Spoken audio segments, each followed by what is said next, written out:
So today, we're going to dive into a guide for the mind that's about 2,500 years old, but it feels so modern, like it was written for the exact challenges we face today. It's this incredible set of instructions for training our awareness called the Sutta on Mindfulness of the Body, and we're going to break it all down. The whole story kicks off in this really cool way. I want you to just picture a group of monks in ancient India sitting around after a meal, and they are just buzzing, totally blown away by this one particular practice. This quote right here, it captures that feeling of awe, and it makes you wonder, right? What on earth could be so powerful that it left them practically speechless? Well, their conversation gets back to the Buddha, who then decides, okay, I'm going to lay the whole thing out. Step by step, he reveals why this practice is such a game changer. And that's exactly our plan here. We're going to follow the Buddha's own guide to get to the bottom of it. So where do you even start with a journey like this? Well, it begins right at the foundation. We're talking about the core techniques, the things designed to build this really deliberate, really focused connection between your mind and your body.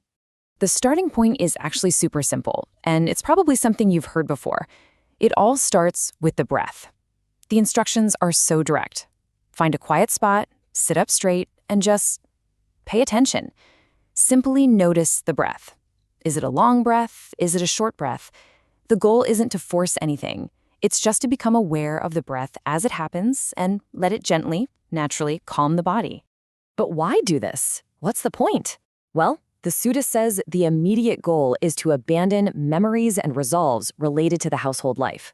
Now, in today's terms, you can think of this as consciously hitting pause on all that mental clutter. The endless to-do lists, the anxieties about work, replaying that conversation you had earlier. It's about carving out a mental space that's free from all that constant noise in the background. But, and this is a really key point, this practice isn't just for when you're sitting quietly on a cushion. No, the sutta really hammers this home. This awareness is meant to be woven right into the fabric of your everyday life. So, how do you do that? It starts by bringing this simple, crystal clear recognition to your most basic actions. The instruction is just to know what you're doing, right as you're doing it. So when you're walking, you just discern, I am walking. That's it. And this same direct awareness carries right on into stillness. When you find yourself just standing there, you notice the feeling of it, the contact your feet make with the ground, the way your body's postured. You just discern, I am standing. And of course, the exact same thing applies to sitting. The sutta actually extends this to every single posture and action, lying down, bending, eating, even when you're being silent. The whole idea is to build this continuous thread of mindfulness so you're moving from one moment to the next with this quiet background awareness just there. Okay, so now the practice takes a really big turn. We move from just being aware of our actions to a much deeper, almost scientific contemplation of the body itself. And the text uses some incredibly vivid and honestly pretty surprising imagery to guide us through it. The first analogy is, well, it's really powerful. The sutta asks us to look at our body like it's a sack full of different kinds of grain. We mentally sort through all the parts, the hair, the nails, teeth, skin, bones, our organs, and we just see them for what they are, components. What's so fascinating here is how much this mirrors what modern psychology might call cognitive diffusion, learning to see the body not as this single, solid me, but as a complex collection of parts.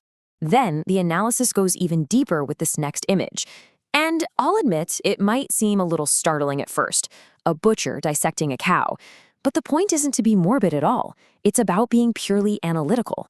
The practice is to see the body in terms of its core elements, the solid earth property of bones and flesh, the liquid property of blood and sweat, the fire property of our body heat, and the wind property of the breath moving through us. The final contemplation in this section is maybe the most direct confrontation with reality you can imagine.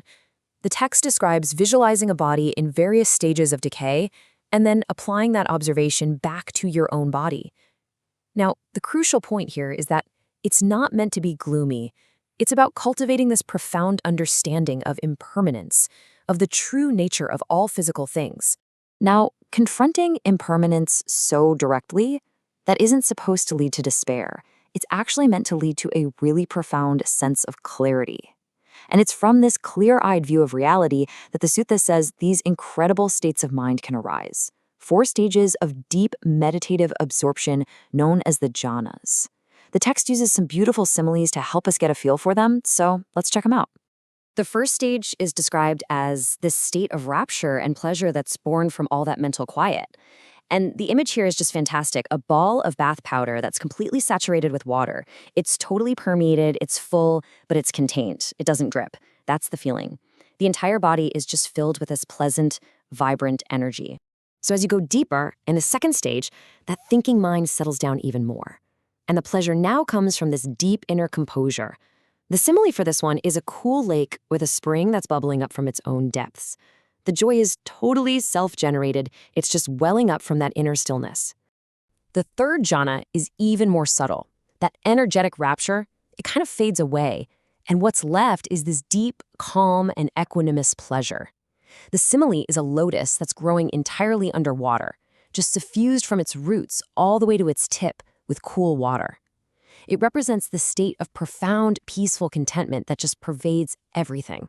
And finally, in the fourth stage, even that subtle pleasure dissolves, and what you're left with is a state of pure equanimity and just this bright, clear awareness. The image used here is of a person sitting completely covered by a clean white cloth, where no part of their body is left untouched. It's a state of total peaceful presence. So what is the ultimate point of all this? What is that great benefit that the monks were so amazed by at the very beginning? Well, the sutta explains that this whole practice forges a mind that is incredibly resilient, super stable, and deeply knowing. And the sutta uses this powerful set of contrasts to make the point crystal clear. An undeveloped mind, it says, is like a heavy stone ball just sinking into wet clay. Or it's like an empty water pot just waiting to be filled by anything at all. But a developed mind, that's like a light ball of string bouncing harmlessly off a solid wooden door. Or it's like a water pot that's already so full to the brim that you can't add another drop. The mind becomes resilient, almost impermeable to negative influences. And it's not just about cool metaphors either. The text gets very specific, promising 10 distinct and powerful benefits for anyone who really masters this practice. And these benefits, they range from the incredibly practical to the absolutely profound. Just imagine conquering fear and dread, or being able to endure physical hardship, pain, hunger, thirst, with a calm mind.